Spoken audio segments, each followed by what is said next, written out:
ನಲ್ಲಿ Darshan and gang ನ ಮತ್ತೊಂದು ಎಕ್ಸ್ಕ್ಲೂಸಿವ್ ಸುದ್ದಿಯನ್ನ ನಿಮ್ಮ ಮುಂದೆ ಇಡ್ತಾ ಇದ್ದೀವಿ.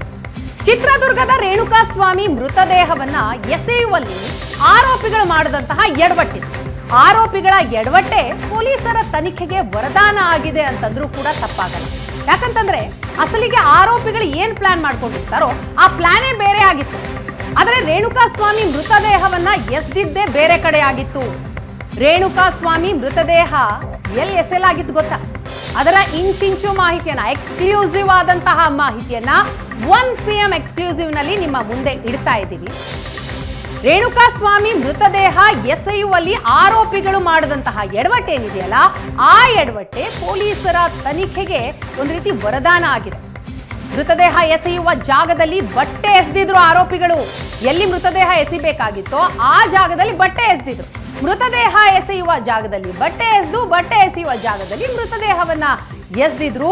ಇದು ಪೊಲೀಸರ ತನಿಖೆಗೆ ಒಂದು ರೀತಿ ಪ್ಲಸ್ ಆಗುತ್ತೆ, ಅಂದ್ರೆ ವರದಾನ ಆಗುತ್ತೆ.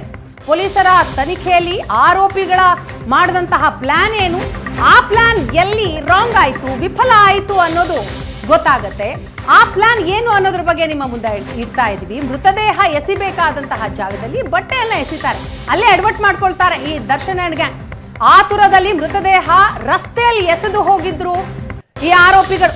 ಸುಮ್ಮನಹಳ್ಳಿ ಅಪಾರ್ಟ್ಮೆಂಟ್ ಮುಂದೆ ಶವ ಇಟ್ಟು ಅಲ್ಲಿಂದ ಪರಾರಿ ಆಗ್ತಾರೆ, ಎಸ್ಕೇಪ್ ಆಗ್ತಾರೆ.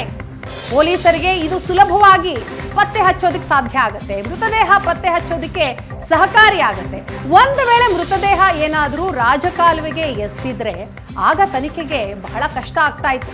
ರಾಜಕಾಲುವೆಗೆ ಎಸೆಯದೇ ಇರೋದು ಪೊಲೀಸರಿಗೆ ತನಿಖೆಯ ಸಂದರ್ಭದಲ್ಲಿ ಎಲ್ಲ ವಿಚಾರಗಳು ಗೊತ್ತಾಗೋದಿಕ್ಕೆ ಈಸಿ ಆಯಿತು, ಅದು ವರದಾನ ಆಯಿತು.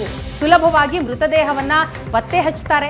ಅದಾದ ನಂತರ ಯಾವ ರೀತಿಯಾಗಿ ಮರ್ಡರ್ ಆಯಿತು ಅನ್ನೋದರ ಬಗ್ಗೆ ಮಾಹಿತಿಗಳು ಸಿಗುತ್ತೆ.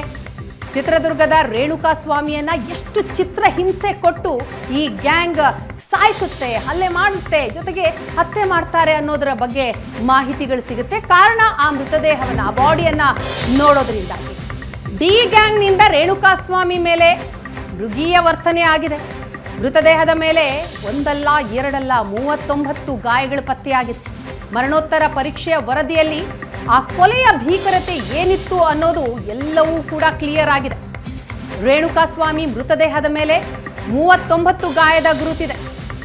ಯಾವ ರೀತಿ ರೇಣುಕಾಸ್ವಾಮಿಯ ಮೇಲೆ ಮೃಗೀಯ ವರ್ತನೆಯನ್ನ ಈ ದರ್ಶನ್ ಅಂಡ್ ಗ್ಯಾಂಗ್ ಮಾಡ್ತು ಅನ್ನೋದು ವರದಿಯಲ್ಲಿ ಬಟಾಬಯಲಾಗಿದೆ. ಮರಣೋತ್ತರ ಪರೀಕ್ಷೆ ನಂತರ ಎಲ್ಲವೂ ಕೂಡ ಗೊತ್ತಾಗುತ್ತೆ. 39 ಕಡೆ ಚಿತ್ರದುರ್ಗದ ರೇಣುಕಾಸ್ವಾಮಿಯ ದೇಹದ 39 ಕಡೆ ಗಾಯ ಆಗಿರೋದು ಗೊತ್ತಾಗುತ್ತೆ. ಎದೆ ಭಾಗದಲ್ಲಿ, ತಲೆಯಲ್ಲಿ ಆಳವಾದ ಗಾಯ ಪತ್ತೆಯಾಗಿದೆ. ಇನ್ನು ವೃಷಣಕ್ಕೆ ಕೂಡ ಹಾನಿಯಾಗಿದೆ. ಕರೆಂಟ್ ಶಾಕ್ ಕೊಟ್ಟು ಆತನ ಮೇಲೆ ಕ್ರೌರ್ಯತೆಯನ್ನ ಮೆರೆದ್ರು ಈ ದರ್ಶನ್ ಅಂಡ್ ಗ್ಯಾಂಗ್. ಇದೇ ವಿಚಾರಕ್ಕೆ ಸಂಬಂಧಪಟ್ಟ ಹಾಗೆ ಮಾಹಿತಿಯನ್ನ ಪಡೆದುಕೊಳ್ಳೋಣ. ನಮ್ಮ ಕ್ರೈಮ್ ಬ್ರೀಟ್ನ ರಮೇಶ್ ಇದೀಗ ನಮ್ಮ ಜೊತೆ ಸಂಪರ್ಕದಲ್ಲಿದ್ದಾರೆ. ರಮೇಶ್, ದರ್ಶನ್ ಅಂಡ್ ಗ್ಯಾಂಗ್ ರೇಣುಕಾಸ್ವಾಮಿಯ ಮೇಲೆ ಯಾವ ರೀತಿ ಮೃಗೀಯ ವರ್ತನೆಯನ್ನ ತೋರ್ತು ಅನ್ನೋದರ ಇಂಚಿಂಚು ಮಾಹಿತಿಯನ್ನ ನಮ್ಮ ವೀಕ್ಷಕರಿಗೆ ನಾವು ಹೇಳ್ತಾನೆ ಬರ್ತಾ ಇದೀವಿ.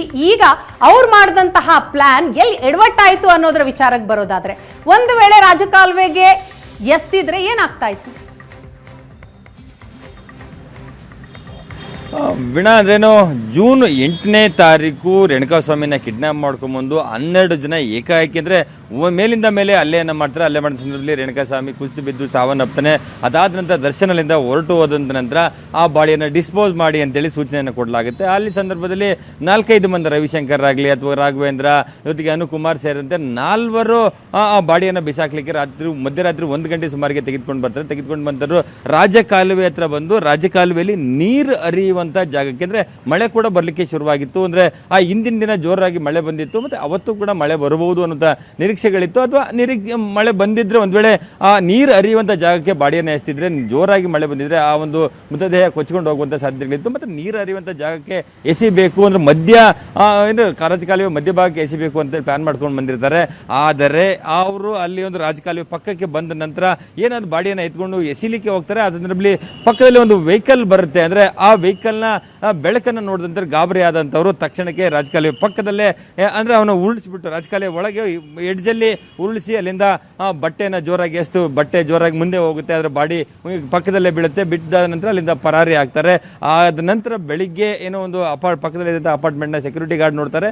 ಗೇಟ್ ಗಾರ್ಡ್ ನೋಡಿದ ಸಂದರ್ಭದಲ್ಲಿ ನಾಯಿಗಳು ಕಚ್ಚಿ ಆ ಮೃತದೇಹವನ್ನು ಕಚ್ತಾ ಇರ್ತಂಥ ಸಂದರ್ಭದಲ್ಲಿ ಪೊಲೀಸರಿಗೆ ಮಾಹಿತಿಯನ್ನು ಕೊಡ್ತಾರೆ. ಅದರ ನಂತರ ಪೊಲೀಸರು ಬಂದ ತಕ್ಷಣ ಇಮಿಡಿಯೇಟ್ ದೇಹ ಸಿಗುತ್ತೆ. ಅಥವಾ ಮಧ್ಯ ರಾಜಕಾಲುವೆಗೆ ಎಸ್ತಿದ್ದೆ ಅದಲ್ಲಿ ನೀರಲ್ಲಿ ಕೊಚ್ಕೊಂಡು ಹೋಗಿ ಅಥವಾ ಅದು ಬೇಗ ಯಾರಿಗೂ ಕಾಣಿಸಿಕೊಳ್ಳದೆ ಆ ಒಂದು ಏನೋ ತಡ ಆಗಿದ್ದಿದ್ರೆ ಇಲ್ಲೊಂದು ಕಡೆ ಆರೋಪಿಗಳು ಬೇರೆ ಬೇರೆ ಪ್ಲಾನ್ ಮಾಡಿಕೊಂಡು ಅದನ್ನು ತಪ್ಪಿಸ್ಕೊಳ್ಳುವಂಥ ಪ್ಲಾನ್ಗಳನ್ನ ಮಾಡಿದ್ರು ಅನ್ನುವಂಥದ್ದು. ಮತ್ತೊಂದು ಕಡೆ ಎಷ್ಟರ ಮಟ್ಟಿಗೆ ಮೃಗೀಯವಾಗಿ ಆತನ ಮೇಲೆ ಹಲ್ಲೆಯನ್ನು ಮಾಡಿದ್ರು ಅಂದರೆ ಪೋಸ್ಟ್ ಮಾರ್ಟಮ್ ಮಾಡುವಂಥ ಸಂದರ್ಭದಲ್ಲಿ ಆತನ ರೇಣುಕಾಸ್ವಾಮಿಯ ಮೃತದೇಹ ಮೇಲೆ 39 ಗಾಯಗಳು ಸಿಕ್ಕಿರುವಂತಹದ್ದು, ಜೊತೆಗೆ ಈ ತಲೆಯಲ್ಲಿ ಇಂಜೂರ್ ಆಗಿದೆ, ಎದೆ ಭಾಗದ ಮೂಳೆ ಮುರಿದಿದೆ, ಗುಪ್ತಾಂಗಕ್ಕೆ ಆತನ ಮೇಲೆ ಹಲ್ಲೆ ಆಗಿರುವಂತಹದ್ದು, ಹೀಗೆ ಇಡೀ ಮೈ ತುಂಬ ಹಲ್ಲೆ ಆಗಿರುವಂಥದ್ದು ನೋಡಿದ್ರೆ ಎಷ್ಟರ ಮೃಗೀಯವಾಗಿ ಹಲ್ಲೆಯನ್ನು ಮಾಡಿರುವಂಥದ್ದು ಅಂದರೆ ಪೋಸ್ಟ್ ಮಾರ್ಟಮ್ ಮಾಡಿದಂಥ ವೈದ್ಯರು ತಮ್ಮ ಅಂದರೆ ವರದಿಯಲ್ಲಿ ತಿಳಿಸಿರುವಂತಹದ್ದು. ವೀಣಾ, ಥ್ಯಾಂಕ್ ಯು ರಮೇಶ್ ತಮ್ಮೆಲ್ಲ ಮಾಹಿತಿಗಾಗಿ.